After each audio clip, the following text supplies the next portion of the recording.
everyone, stay quiet, do not whistle, be quiet and be disciplined. It's a kind request to each and everyone.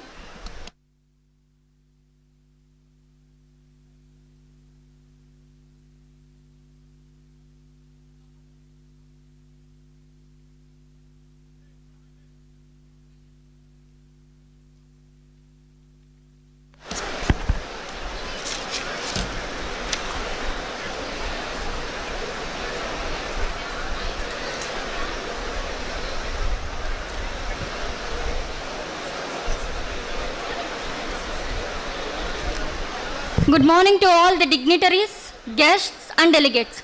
With great joy and immense exultation on this occasion, I extend my hearty welcome to the Chief Guest, Honorable Justice Dr. Y.Chandrachud, the Chief Justice of India, and his better half, Mrs. Kalpana Das Ma'am, distinguished guests of honor, university authorities, judges, police, collector, and all the dignitaries who are present at the moment. Also, a huge welcome to all the respected teaching and non-teaching staff and dear students. It's an immense pleasure and privilege to host this magnificent event, Decade of Unwavering Excellence, the Decennial Celebrations, which are being organized by the Department of Law from 24th to 28th of this month, which includes sports, workshop on artificial intelligence in legal education and cultural activities. We are here to celebrate the principles of justice and to celebrate a decade of excellence as LL.B integrated course embarked on a journey towards academic brilliance and legal enlightenment. As we celebrate our milestone 10 years anniversary, here's a decade of legal minds in sync, navigating the law with each thoughtful think. 10 years of LL.B, a journey so profound where knowledge, passion and abundance are found. Here's to the next decade with even brighter days. Now, in the behalf of the Law Department of SV University, we are delighted to present an AV to our Honorable Chief Guest, Dr. Y.Chandrachud, the Chief Justice of India, extending our immense gratitude for his arrival.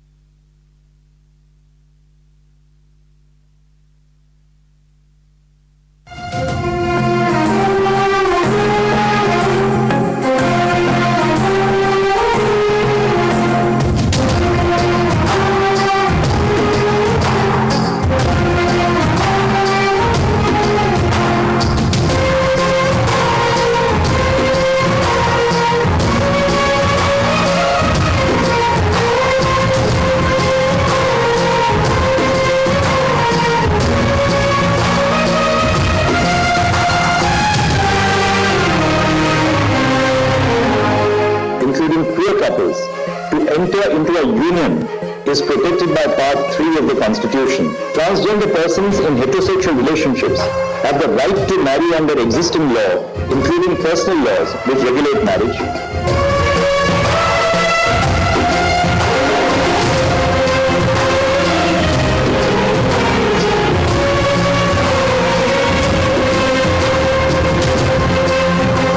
What we need to do is completely modernize the Indian judiciary. Our model for judicial administration has been based on the colonial model which we inherited from the British, which is that people have to access justice. It's also reflected in the design of our buildings, these grand colonial buildings, which were intended to sort of create a sense of fear and awe about the court in the minds of people. And I think that colonial model now has to give way, because justice, to my mind, is not just a sovereign function, which it is, but justice is also an essential service which we provide to ourselves.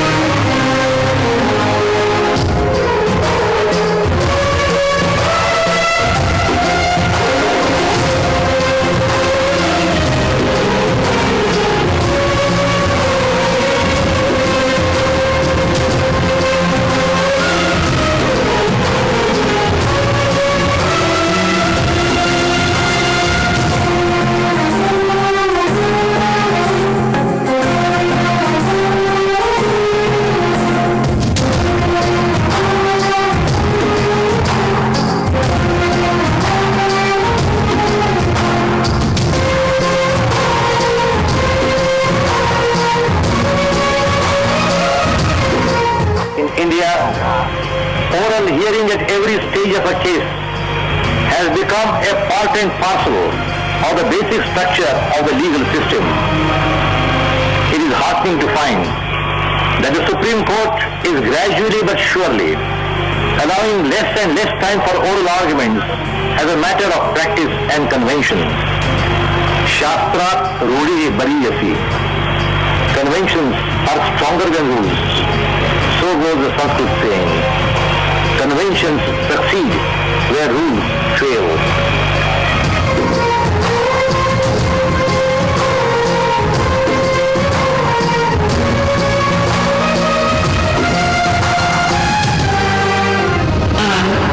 I, Y.Chandrachud, having been appointed Chief Justice of the Supreme Court of India, having been appointed as Chief Justice of the Supreme Court of India,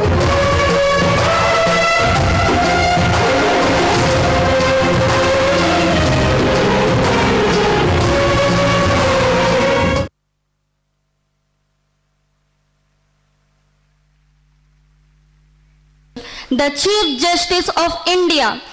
Welcome, sir. Now I request Pujita to present the bouquet to the Chief Justice of India.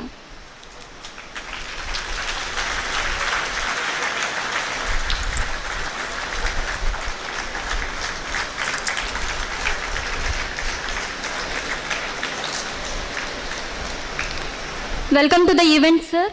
Now I'd like to invite the President of today's event, Professor V. Srikanth Reddy, Honorable Vice Chancellor, SV University, Tirupati. Welcome to the event, sir. Now, I have the pleasure in inviting Professor O. Muhammad Hussain, Registrar, SV University, Tirupati. Welcome to the event, sir. And I have now privilege in inviting the next guest, Professor G. Padmanabham, Principal, SV College of Arts. Welcome to the event, sir. Now I cordially invite our next guest, Professor V.R.C. Krishnaya, Honorary Dean, 5 years LL.B. course. Welcome to the event, sir. Now I would like to request Professor V.R.C. Krishnaya, sir, Honorary Dean, to say a few words. So please.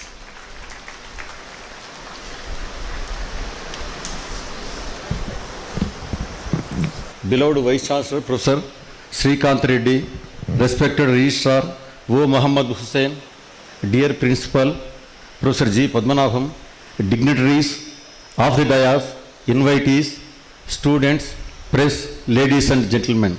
It gives me an immense pleasure to welcome you all to the Decennial Celebrations of our department.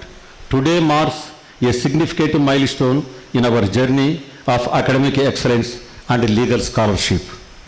Our university stands as a beacon of knowledge and enlightenment, nurturing young minds and shaping future leaders in the field of law. The BA LL.B. 5 years integrated course at Sri Venkateswara University's Department of Law commenced from the academic year 2013 and 14. Allow me to take a moment to reminisce about a special encounter years ago when the then Chief Justice of India, late Honorable Justice Y.Chandrachud, visited our university during his trip to Tirumala. I had the privilege of garlanding him. He served for 7 years, 4 months and 20 days as Chief Justice of India. He authored many landmark judgments. Till date, no other judge has served for such a lengthy period. No judge will break his record in future also. Never had I expected that today we would be felicitating his son in our university, and it is a memorable event for us. His father, Honorable Justice Y.Chandrachud, was 16th Chief Justice of India, and his son, Dr. D.Y. Chandrachud, is the 50th Chief Justice of India, who assumed the same prestigious position as Chief Justice of India, and visiting our university is a remarkable moment in the legal history. In near future also, we will not witness that father and son holding the same position as Chief Justice of India. From day one as Chief Justice of India, Honorable Justice Chandrachud sir is on the mission of digitalizing the legal system so as to make it more efficient, accountable, democratic, and inclusive. With his futuristic initiative, by digitalizing Indian legal system, it is becoming more client-friendly and geographical barriers have been vanished. So he is known as godfather of digitalizing Indian legal system, and its impact is going to be benefit generations together. As Chief Justice of India, Dr.Justice Y.Chandrachud has emphasized often that I am not here to do miracles. The challenges are high perhaps, the expectations are also great, but this is what I tell you myself every day, that if this were to be the last day of my life, have I left the world a better place? But contradicting this statement, he has exemplified unwavering commitment to upholding the rights of every citizen, safeguarding the principles of democracy, and ensuring the independence of the judiciary. Though there were challenges and pressures, he has stood firm in strengthening the pillars of justice and reinforcing the foundation of democracy. Today, as we gather to inaugurate this Decennial Celebrations, let us reflect on the legacy of Hon'ble Dr. Justice Y.Chandrachud and the profound impact of his leadership. May his visit serve as an inspiration for all to strive for excellence, uphold the rule of law, and work towards a more just and equitable society. Thank you. Thank you so much, sir, for your inspiring words. Now, I would like to call upon Professor G. Padmanabham, sir, the Principal, SVU College of Arts, to deliver his talk. Sir, please.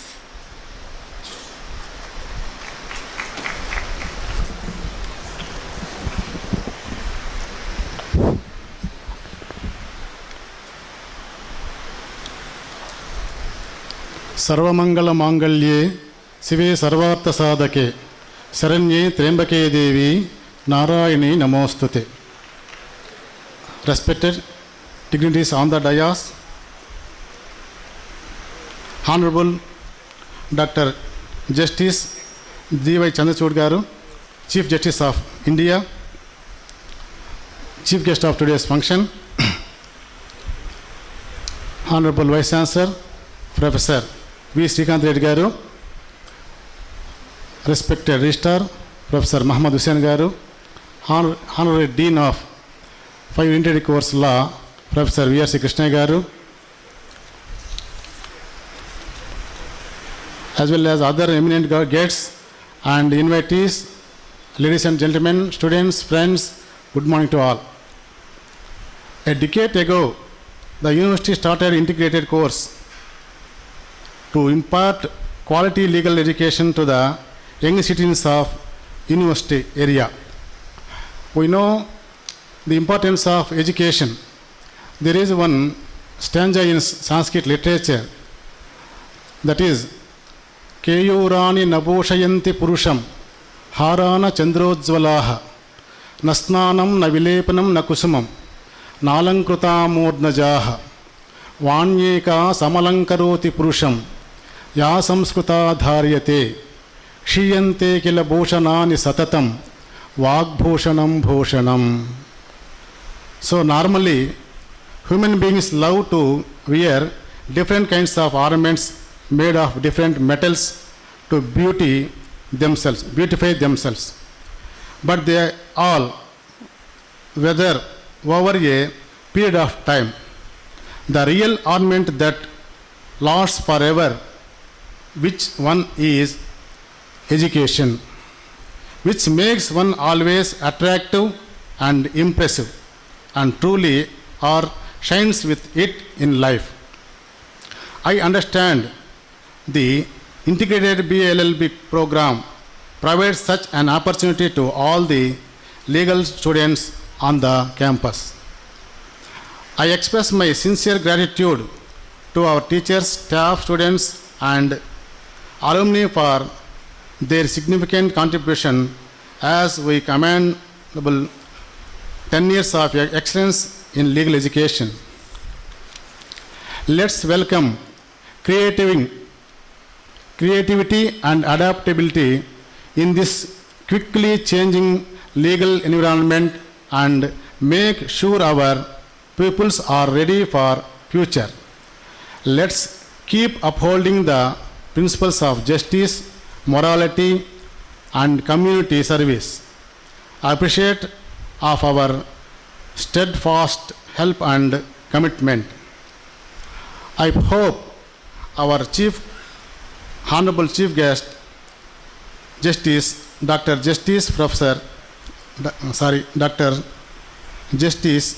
Y.Chandrachud garu serves as a role model to all our students, which is an inspiration to all legal students.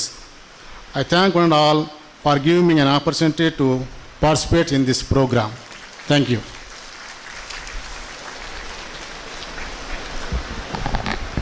Thank you so much, sir, for your great words. I request Professor Mohammed Hussain, sir, Registrar, SVUBALLB University, Tirupati, to say a few words with us. Please, sir.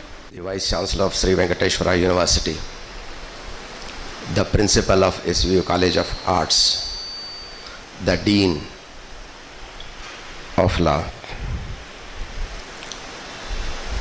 and esteemed personalities, Justice and research scholars, faculty members, and my dear young students, good morning to all.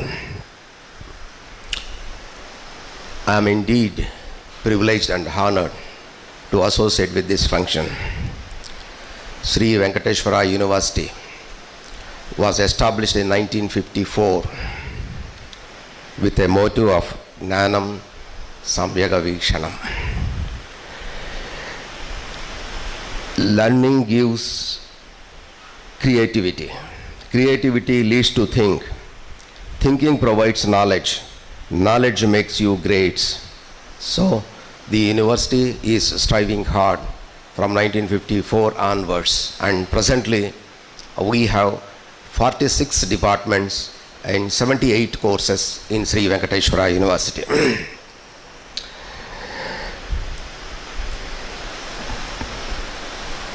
Now, education is the manifestation of perfection.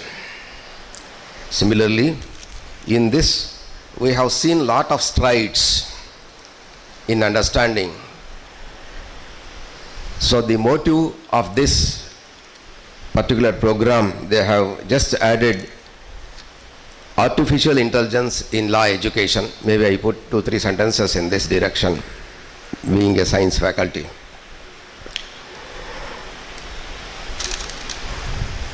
Artificial intelligence is revolutionizing various sectors of economy, and the legal industry is no exception.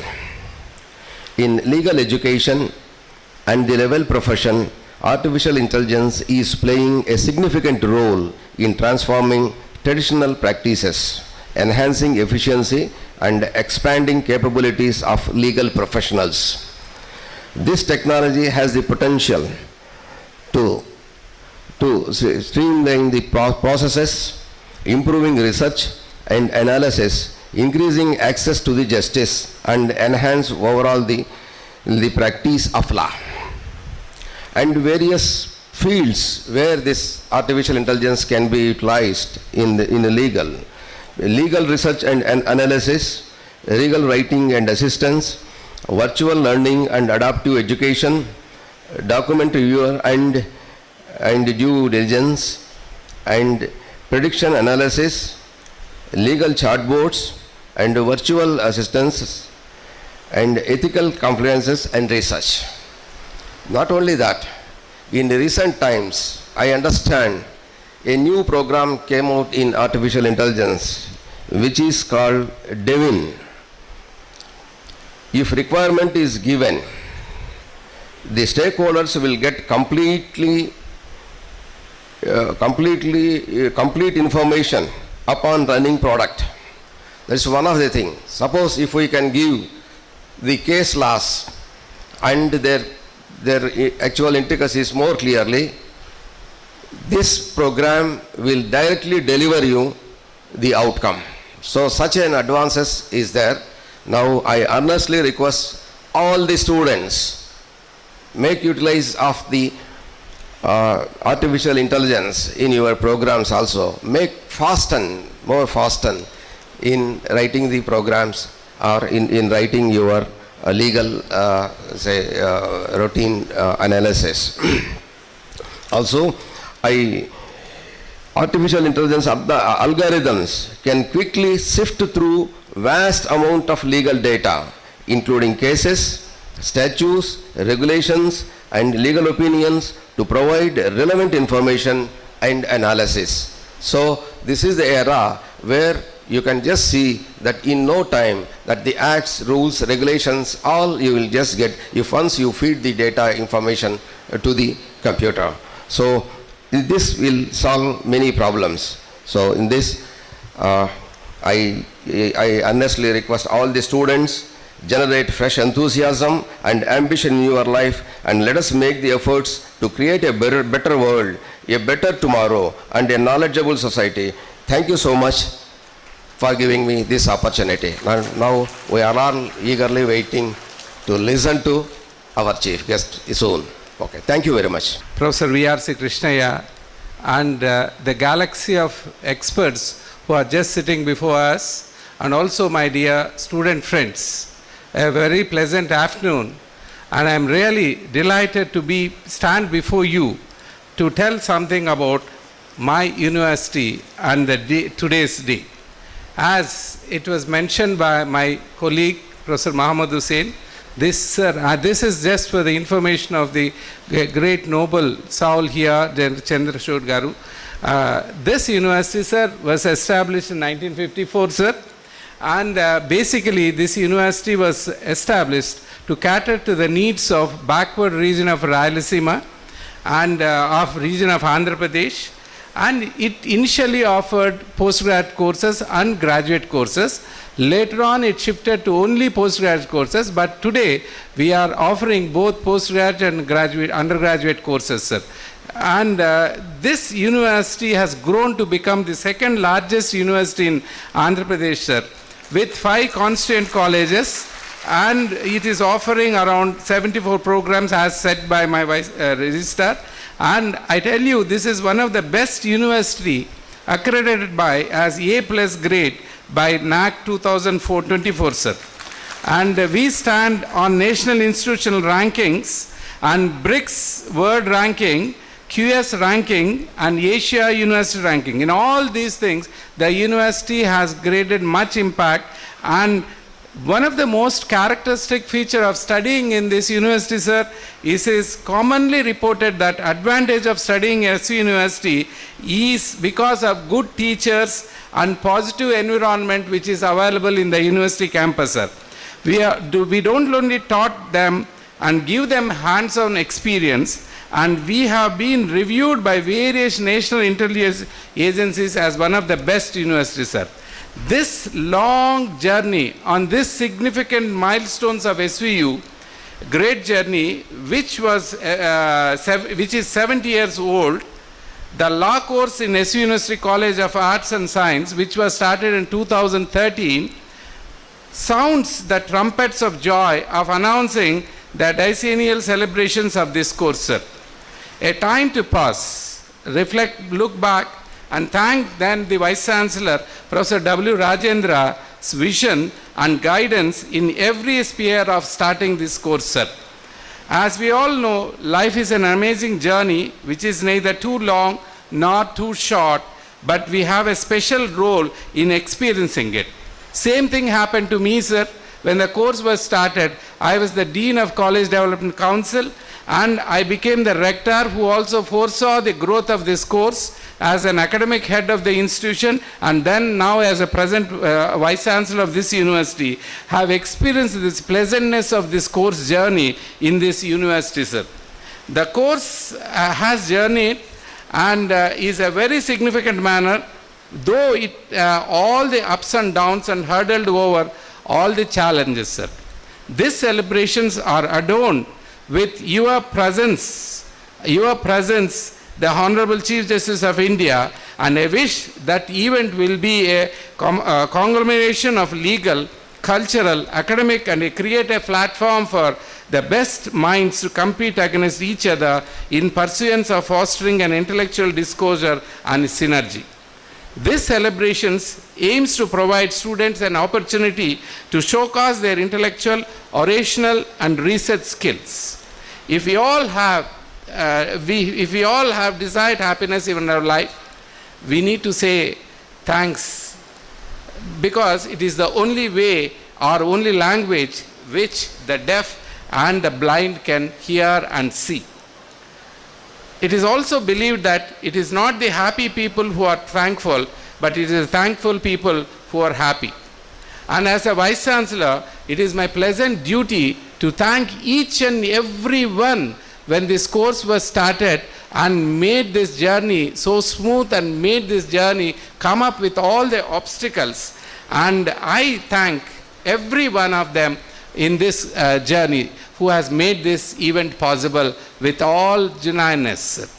I also thank, on my personal behalf and on the behalf of the university, all the guests who have come here to participate in this event.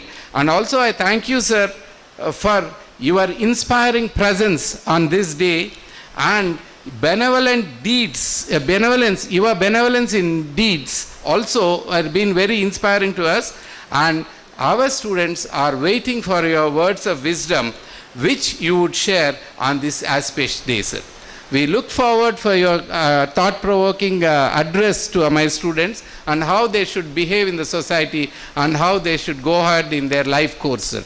With these few words, I thank the organizers for giving me an opportunity, and I thank you very much, sir. Thank you, sir. Thank you so much, sir, for your great speech. Now the time has finally arrived that we all have been waiting for so long. I feel honored and privileged to call our chief guest, the Chief Justice of India, the Honorable Dr. Y.Chandrachud, sir, to deliver his speech to enlighten us. So please.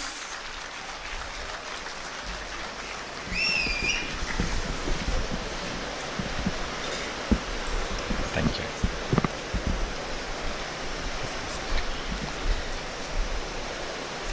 Very good morning and namaskar. Professor V. Srikant Reddy, the Vice Chancellor of the Sri Venkateswara University, Professor O.M. Hussain, Registrar of the University, Professor G. Padmanabhan, Principal, SVU College of Arts, Professor V.R.C. Krishnaiah, Honorary Dean at the Department of Law, members of the teaching and non-teaching staff, and my dearest friends. My father came to this university in March 1982.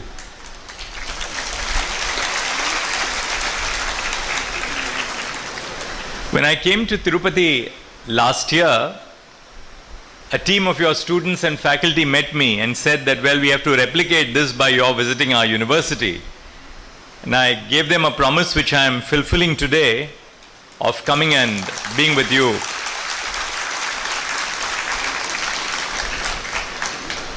When my father joined the law course sometime in the 1940s, probably 1941 or so, before independence, law was a very different discipline. The law was a discipline in the colonial times when we were ruled by a foreign colonial power. The law was an instrument of subjugation. The law was an instrument of demonstrating power on the populace. Our court buildings, as you saw in that little clip of mine a short while ago, our court buildings were magnificent because they were intended to bring awe and fear in the minds of the citizens.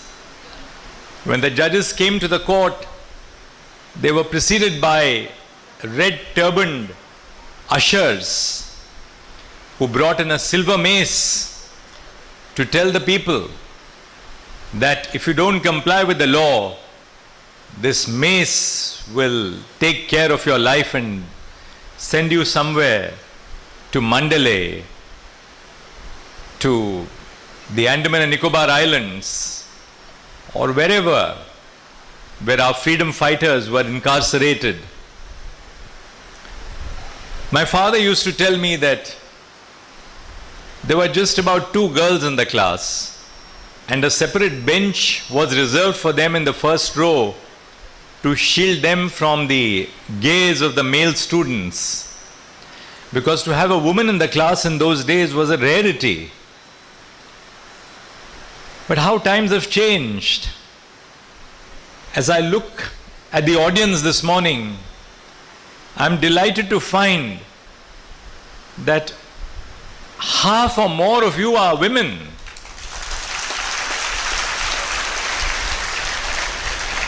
That is how it should be, because you represent the dominating force in our society today. Times have changed. We don't now ask as to whether a woman can enter judicial service. Nearly 37% of our district judiciary today comprises of women. In the recruitment which is taking place to the Indian district judiciary across the country, new entrants comprise of women in large numbers. Some of them 50%, some states 60%, and even more are women. So you represent in that sense the changing face of the nation.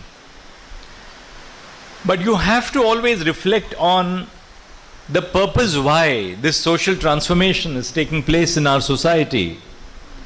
And what is your role in bringing about social change around? I'm delighted to be here this morning for the Decennial Celebration of the Department of Law and the 5-year integrated law course at Sri Venkateswara University. The 5-year law course was introduced 36 years ago. The motivation of the 5-year law course was to produce a class of talented professionals who could perform the role of social engineers. During my time, when I joined the course of law in 1982, middle-class parents generally wanted to send their children to become doctors. They then asked their students, the young generation, their families, to become engineers if a seat in the medical college was not available. If everything else failed, they said, please go and study law. But now times have changed. Law has become the first choice for young students. Law today is not a subject which students adopt because they have nothing else in the world to do, but because they feel that they can change the world around them by becoming lawyers. Now, this change in the study of law acknowledged and celebrated the fact that lawyers have been at the forefront of the democratic journey of our nation. From the days of the freedom struggle, where many lawyers became freedom fighters, to contemporary times, where lawyers engage with civil society and aid the courts in resolving complex and consequential issues of the day. The introduction of the 5-year law course envisioned a systematic approach to educate future lawyers. With the introduction of this course, many aspects of the legal profession were democratized. You may ask me, what do you mean by democratizing the legal profession? Aspirants who may not have opted for 2 degrees to become lawyers in the past due to economic reasons can now enroll for a single course. The integration of 2 streams of education has provided a holistic interdisciplinary approach to the law. A 5-year educational journey at law school provides adequate time for you youngsters to evolve and grow as adults. The project to bridge access barriers between aspirants and the law is embedded in the project to democratize the future of social engineering. Many of you, therefore, who have not become engineers or doctors, must realize the value of your existence today as lawyers. You may not be civil or mechanical engineers, or for that matter, IT engineers, but you are social engineers.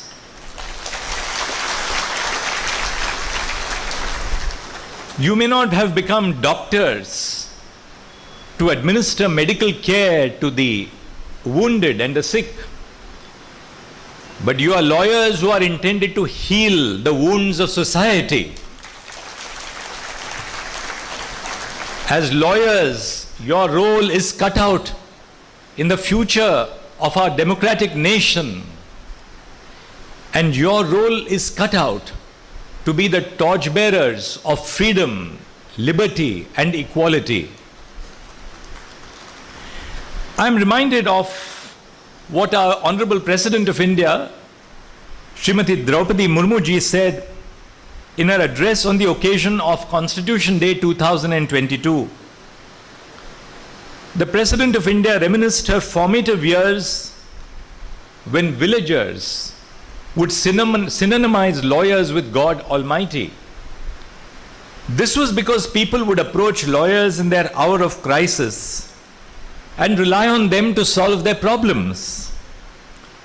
Lawyers hold a pivotal position within society because they are endowed with significant educational prowess and social influence. This combination of educational prowess and social influence garners a high level of trust, but also places on you as young lawyers to be a profound responsibility. Throughout our history, lawyers have played a crucial role in demystifying the complexities of legal language for the lay person.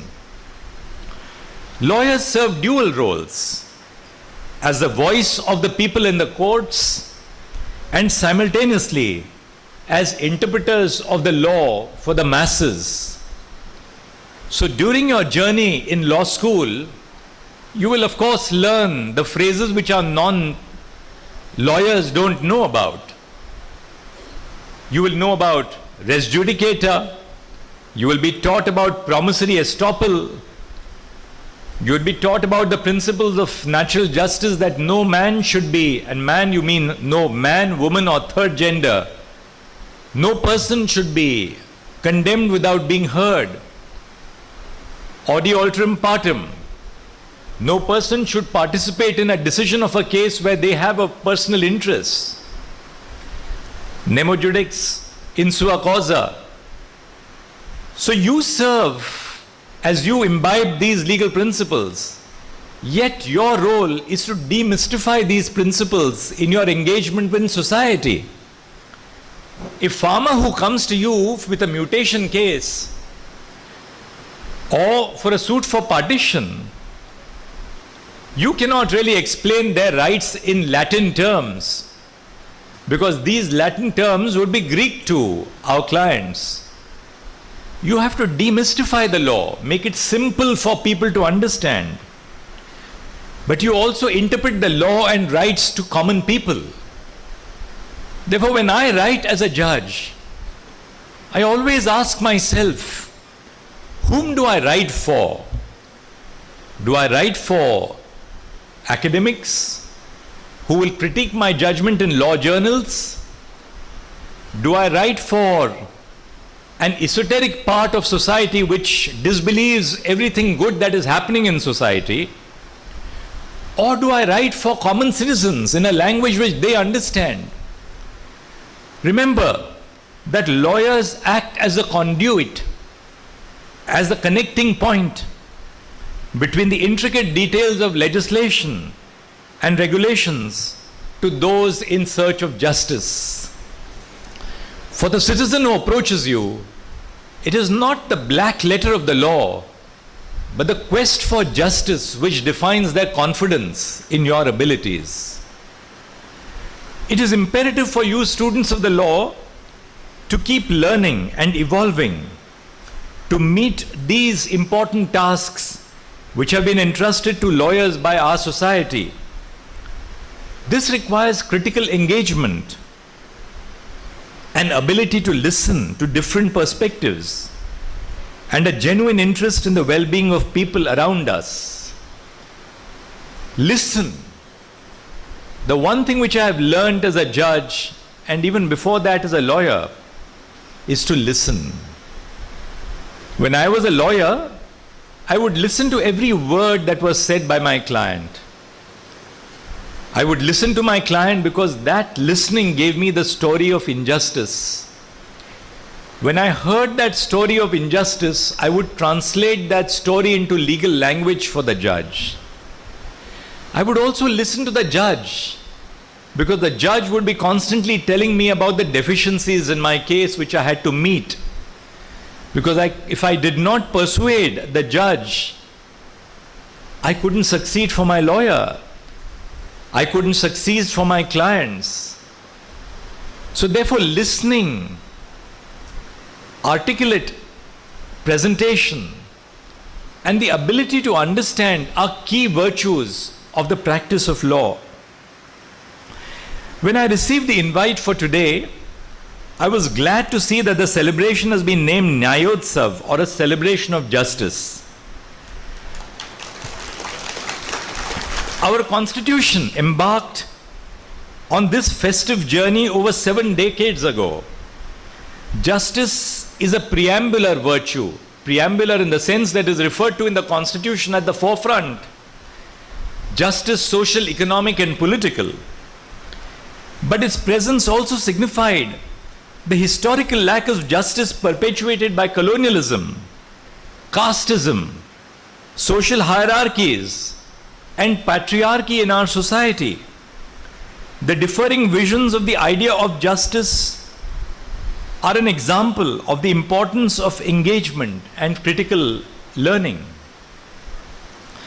The one thing which I learned as a lawyer was the ability to focus amongst the cacophony of voices.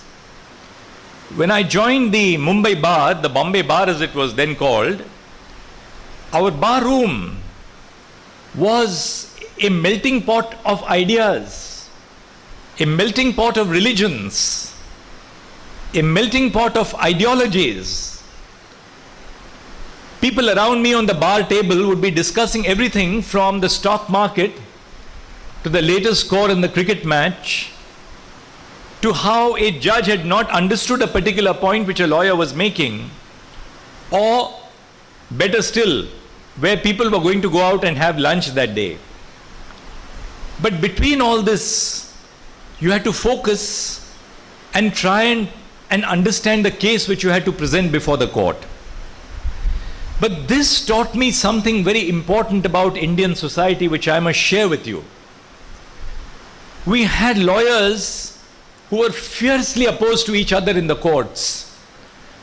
Lawyers belonging to different ends of the religious spectrum. Lawyers who belong to different ends of the political spectrum. Lawyers who are conservative. Lawyers who are liberal. Lawyers who believed in the idea of India. Lawyers who were cynical about the idea of India. But we all engaged with each other. We talked to each other. We spoke to each other. We critiqued each other's virtues and failings. But in this process, there emerged the great synthesis that defines the stability and character of our nation. And that synthesis is when we as individuals accept that we are individuals with different viewpoints, that we are individuals with different food habits, that we are individuals with different ways of faith or belief, that we are individuals with different languages, that we are individuals with different cultures, even within our states. No two districts in Andhra Pradesh are similar to each other. Their topography is different. Their geography is different. The crop patterns are different. The nature of politics is different. Their history is different. The nature of marginalization is different. But through this all then emerges the great idea of India as one nation. And this idea of India as one nation arises when we realize that all of us, in doing different things, in eating differently, in dressing differently, in praying differently, in speaking differently, are yet committed to one central idea, which is the welfare of this nation and this civilization. Let me explain by giving you an example which was narrated to me by my own guru in Delhi law, in the Delhi law faculty, the campus law center. We had very distinguished teachers, whether it was Dr. B. Srivramaya, who taught us law and poverty, Dr. Latika Sarkar, who taught us criminology. She taught us the essence of gender justice. Or whether it was Dr. Upendra Bakshi, who taught us about law and human rights, and a whole host of other people. And they taught us about this example about Plato's allegory of the cave in Plato's famous book called The Republic, Volume 7. A group of persons are confined to a cave, a cavern since birth. They are chained, facing a wall with no knowledge of the outside world. As people and animals pass by the cave, they cast a shadow on the wall of the cave. The people inside the cave begin to name different shadows, believing that they are experiencing actual entities. Suddenly, the chains of one of the cave persons is broken, and he rushes outside. But when he rushes outside, he is disoriented by the light. He is used to darkness. So when he goes into the sunlight, he is disoriented by the sunlight. After adjusting and realizing that he had been mistaking shadows for reality, he goes back to the cave and the darkness and attempts to explain his experiences to the others in the cave. But he is no longer used to the darkness as a person who has gone into sunlight, and he can barely see the shadows on the wall. The other persons in the cave think that the outside world has blinded him, and they violently resist any attempts to be freed. So when this person who has seen the freedom of sunlight goes back into the dark, those who are in the dark violently resist him and his attempts to free them from darkness into sunlight.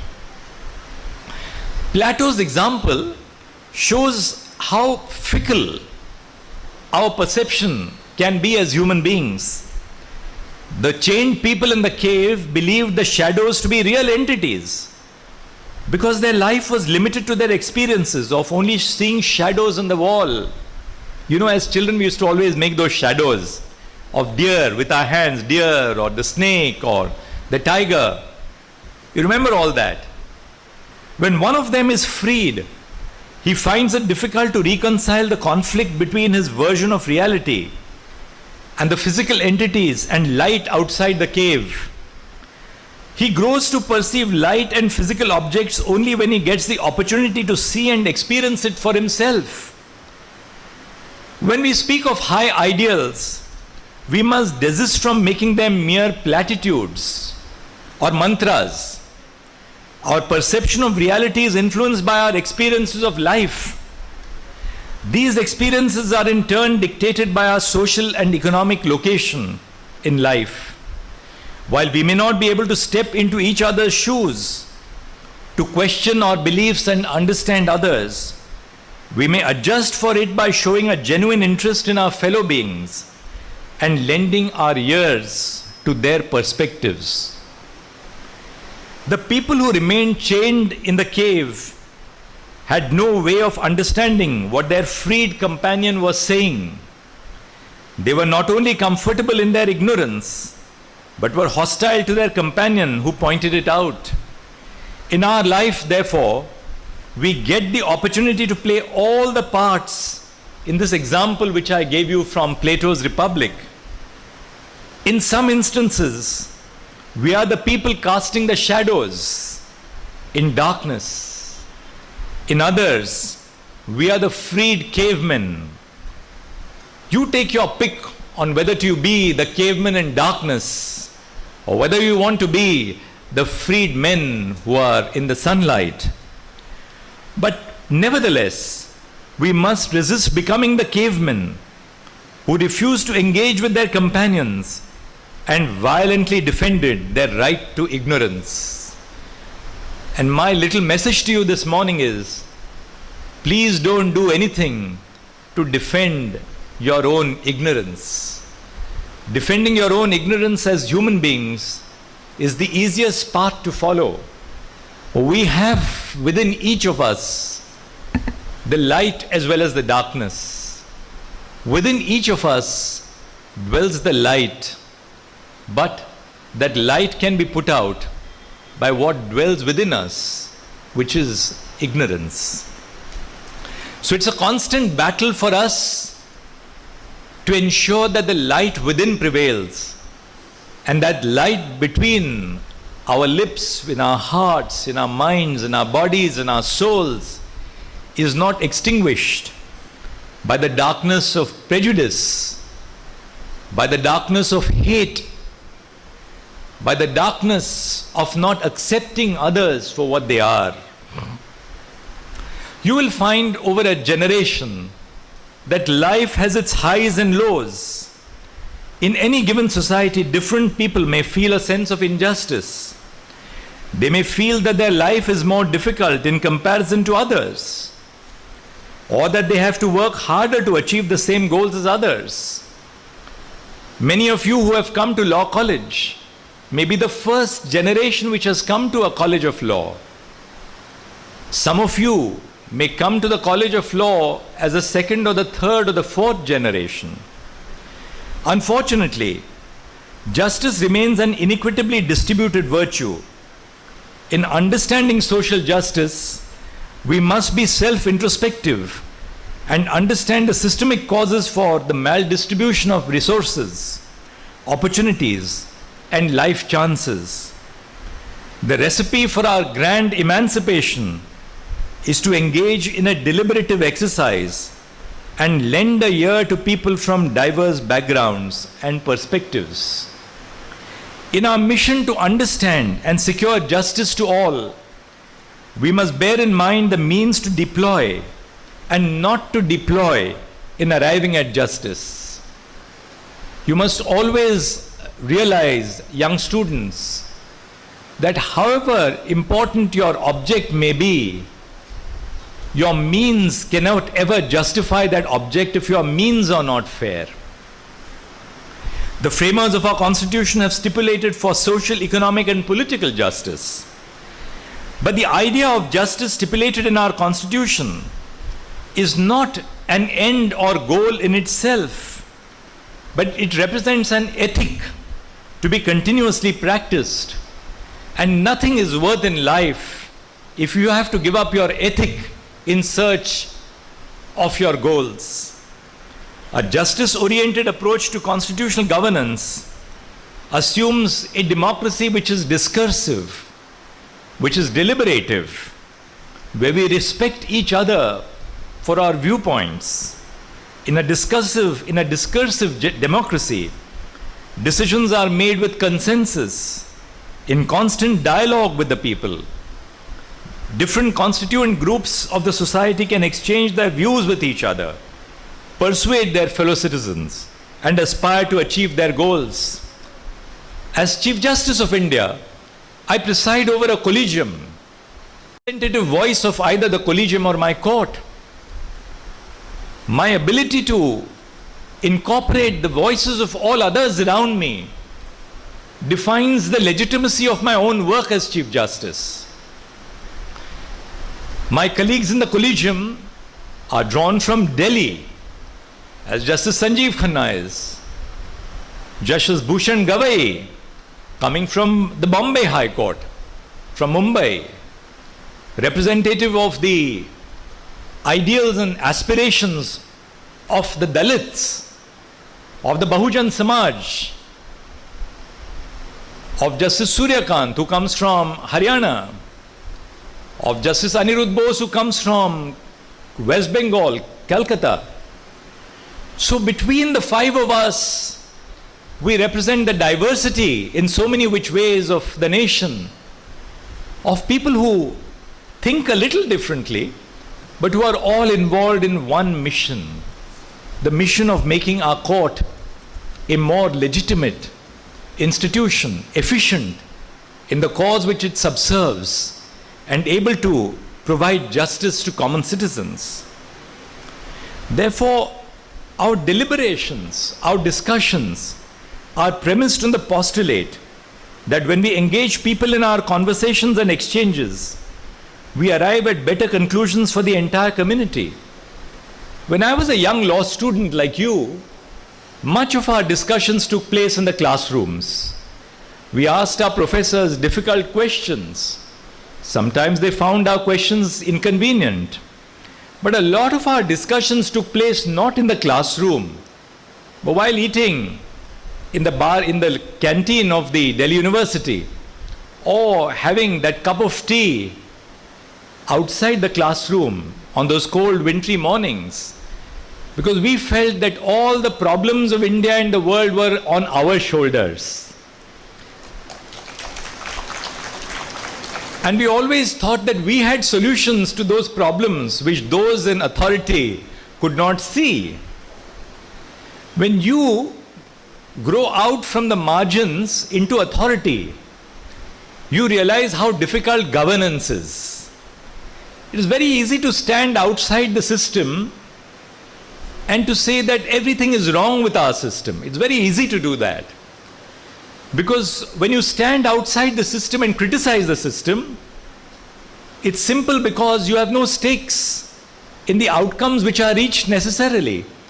But when you enter the system and start taking decisions for yourself, you realize how difficult it is to draw those balances between conflicting ideas, between conflicting views, and how difficult it is to forge that unified path in a nation as diverse as ours.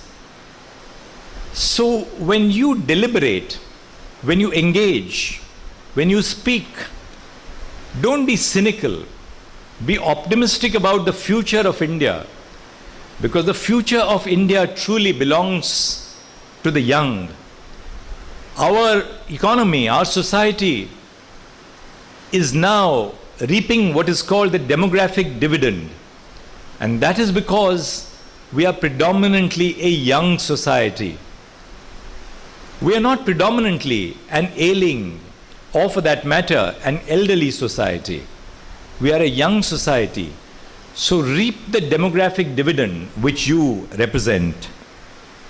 Self-help groups are built on the premise that when we step up and help each other, the entire community is enriched.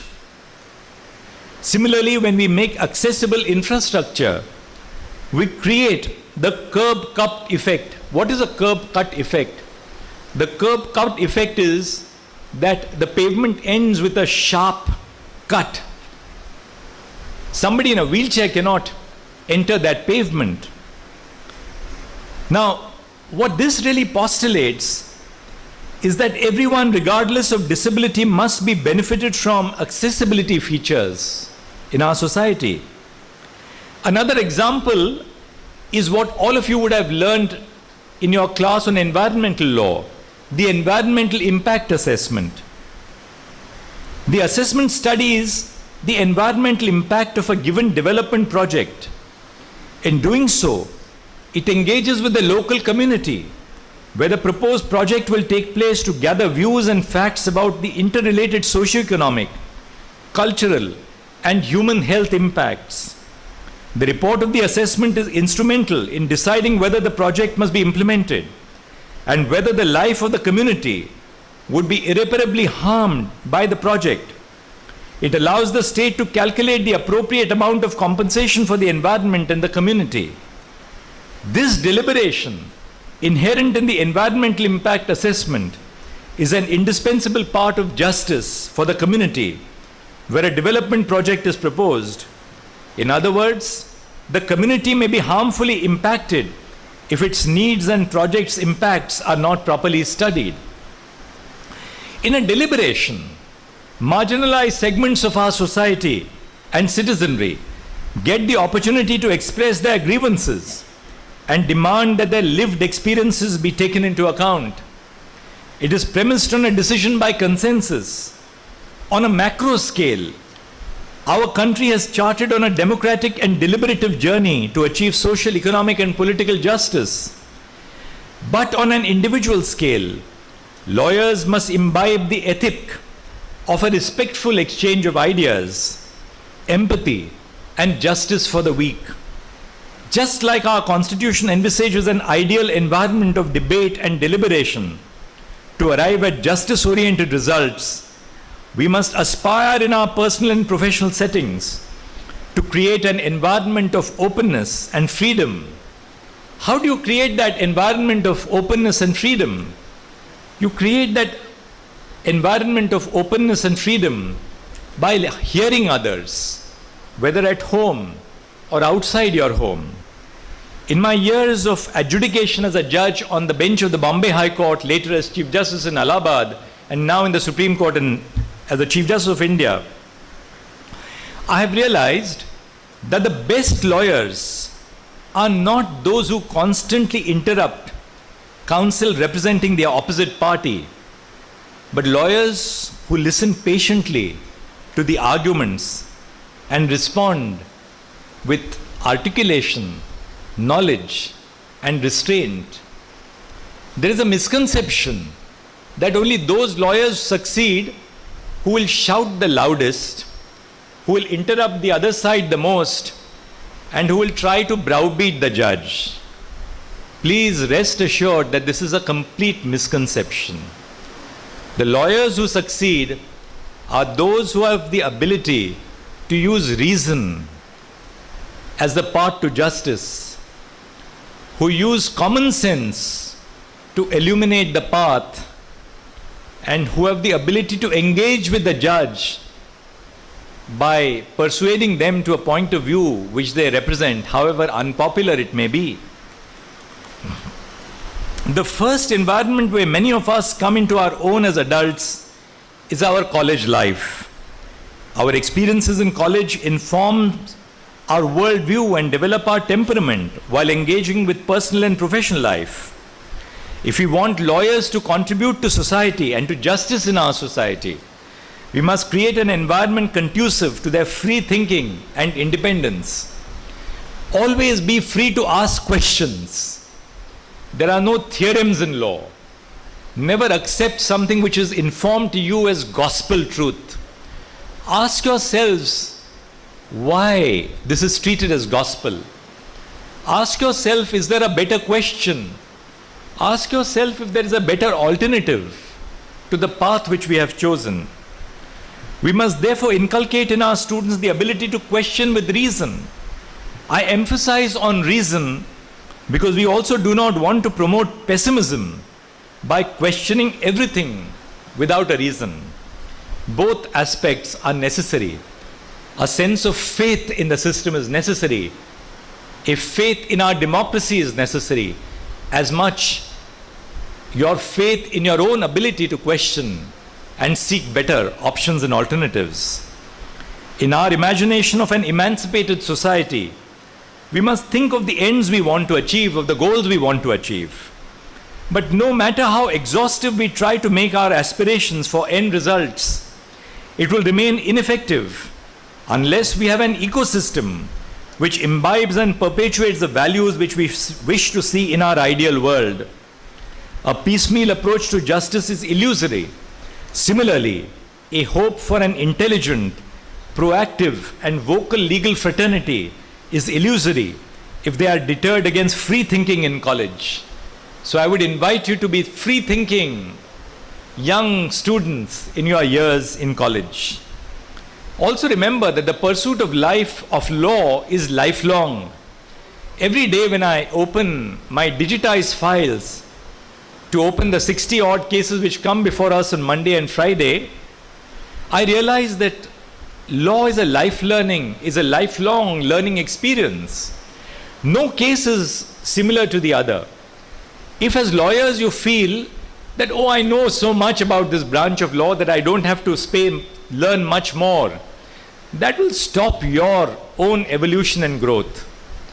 So don't ever believe that you know everything about that particular subject. As lifelong students in the law, we must ensure that we retain our ability to face challenges and challenge injustice. By choosing to do something in the face of injustice, we uphold our constitutional values. As a very famous thinker, James Baldwin, said, "Not everything that is faced can be changed, but nothing can be changed until it is faced." This is vital for students of law, because to be disheartened is a privilege we cannot afford to have. Lawyers have been generating hope for the people for as long as they existed. I started my judgment in Navtej Singh Johhar's case with the line, "The lethargy of the law is manifest yet again." You had put up a part of that judgment on the screen. Despite the constitutionally guaranteed right to equality and the right to non-discrimination, it took nearly 7 long decades for homosexuality to be decriminalized in our society. This is just one story of the many. The unfortunate nature of the law is that the law can be lethargic and filled with inertia, but the lethargy of the law must not make you complacent, hopeless, or a conformist. When it comes to constitutional values and nurturing a constitutional culture, be ahead of the curve and lead by example. Remember that the same law, the Indian Penal Code in 1860 and until 1947, was used to jail our freedom fighters. Remember that the same law in the hands of an oppressive colonial power was used to subjugate the freedom movement. But the same law of 1860 after 1947 became an instrument of administering justice consistent with the rule of law. And the rule of law does not mean rule by the law, but a rule by a law which is just, a law which is fair, and a law which is reasonable. Now, how is it that the same law which was used to subjugate the aspirations of Indians for freedom has become a law which is guided by the principles of the rule of law? The difference is who wields the law. So it is those who wield the law who determine whether the law will be an element of oppression or the law will be a means to achieve liberty and freedom. And those who wield the law will be you. When my time is up and I hang up my boots, I will be looking up to you, to whom the baton is going to pass on how you are going to wield the law to achieve social justice. The communities that we create for ourselves will be the backbone of our collective quest for justice in India. I'm sure that the Venkateswara University, Tirupati, and the Department of Law will be citadels of freedom, critical legal studies, and academic rigor for generations to come. Before I leave, I want to share that when I received the invitation from your university, I readily accepted it because I believe that every law teaching institution in the country is important. Quite often, it is perceived that only national law universities are producing quality education. How untrue. I do not believe in such binaries.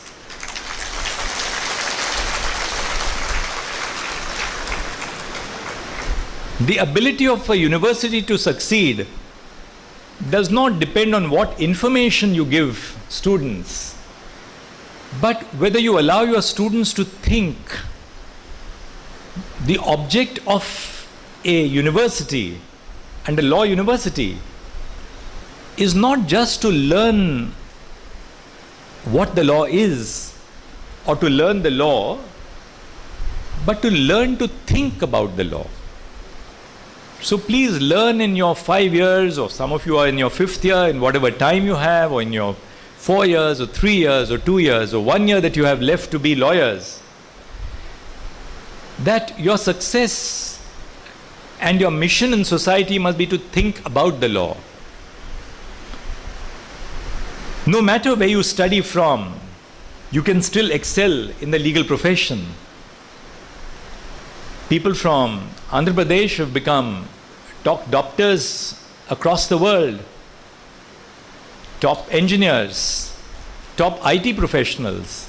And I'm sure that in you will continue this tradition of taking this state and through it India to new levels, not merely in India but globally.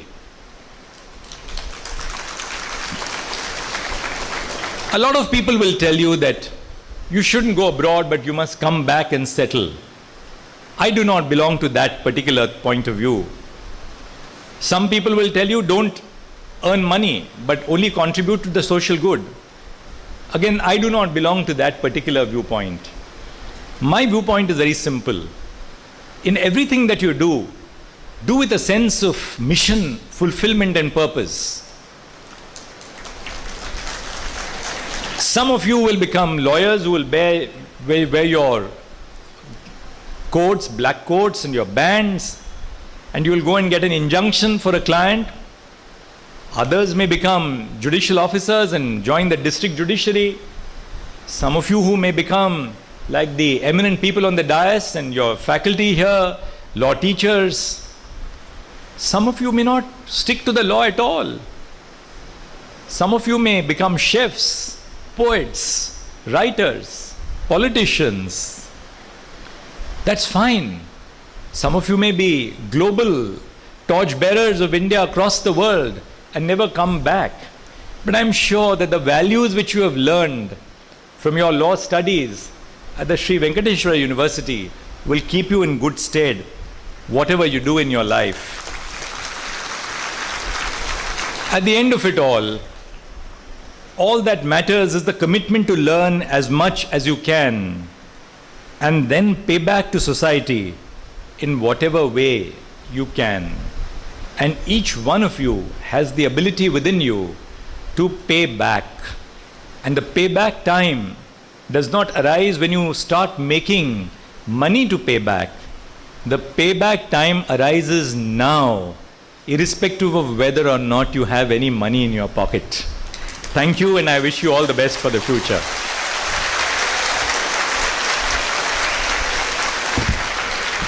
Thank you so much, sir, for your enlightening, most inspiring and informative words. Professors have been appointed in the Department of Law, 5-year LL.B course. Justice U. Durga Prasad Rao, Judge, High Court of Andhra Pradesh. Srimati Mahalakshmi Pavani, Designated Senior Advocate, Supreme Court of India. They are invited to the dais to take the appointment letter by the hands of our chief guest, Chief Justice of India, Honorable Justice Dr. Y.Chandrachud.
is the day of honor.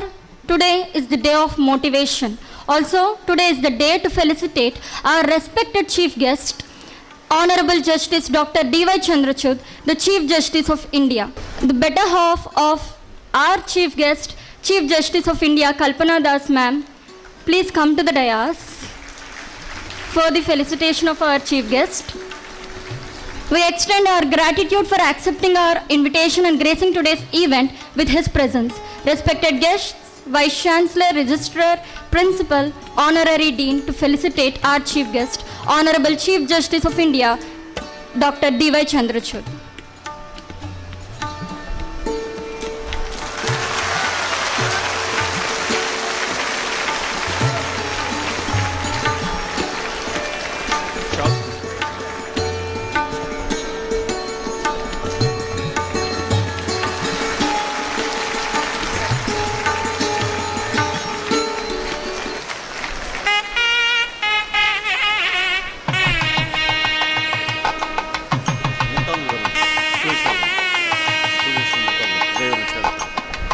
Now I request the students to garland our Chief Guest.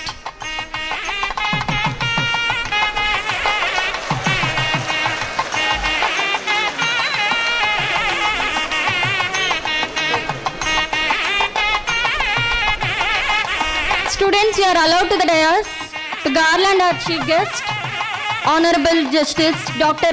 Y.Chandrachud.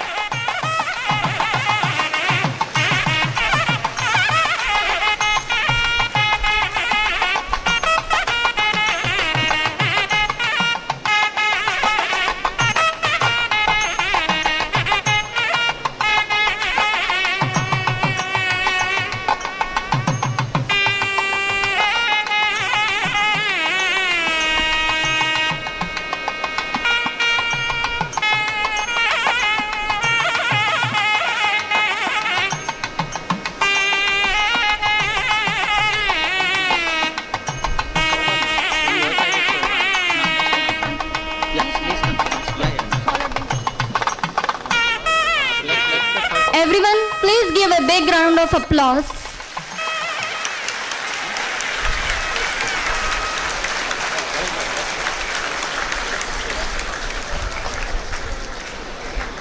I, on the behalf of our Department of Law, under the entire fraternity of the institution, I extend my most sincere thanks to the Almighty God, also our Chief Guest, Honorable Justice Dr. Y.Chandrachud.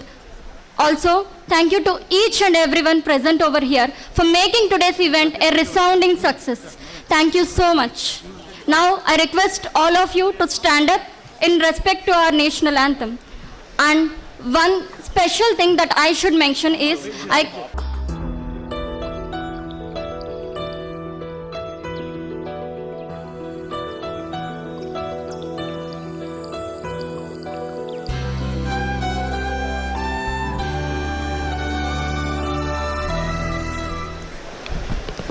also, one special thing that I should mention, I extend my special thanks to Rakesh Kumar sir and Anju Arora ma'am. Now I request all of you to stand up in respect to our national anthem. Jai Hind. जनगण मन अधिनायक जय हे भारत भाग्य विधाता पंजाब सिंध गुजरात मराठा द्राविड़ उत्कल बंगा विंध्य हिमाचल यमुना गंगा उच्चल जलधि तरंगा तव शुभ नामे जागे तव शुभ आशीष मांगे